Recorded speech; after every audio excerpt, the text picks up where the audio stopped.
নমস্কার, আমি ডক্টর বৈশালী রয়। আজকের এই ভিডিওতে আমরা যে রিসেন্টলি প্রচুর বিয়েবাড়ি আমাদের থাকছে সেই নিয়ে কিছু কথা বলবো। বিয়েবাড়িতে আমরা যখন লাঞ্চ বা ডিনার করব, জেনারেলি চেষ্টা করব যে কাট ফ্রুটস বা কাট ভেজিটেবলসের যে স্যালাডগুলো থাকে সেগুলোকে অ্যাভয়েড করতে, কেননা এর থেকে অনেক সময় ব্যাকটেরিয়াল বা ভাইরাল গ্যাস্ট্রোএন্টেরাইটিস হতে পারে, কেননা এগুলো এয়ারবোর্ন জার্মস বা হিউম্যান হ্যান্ডস দিয়ে কন্টামিনেটেড হওয়ার সম্ভাবনা খুব বেশি।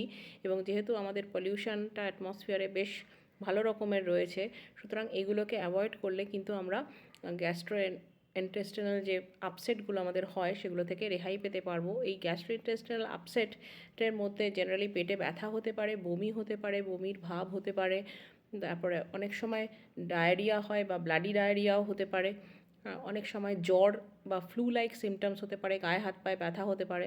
সুতরাং বেস্ট হচ্ছে এই যে স্যালাডসগুলোকে অ্যাভয়েড করা, কারণ এগুলো বেশিরভাগ ক্ষেত্রেই ফ্রেশলি কাট থাকে না এবং তা করে এটার কন্টামিনেশন হওয়ার সম্ভাবনা কিন্তু খুব বেশি। Thank you.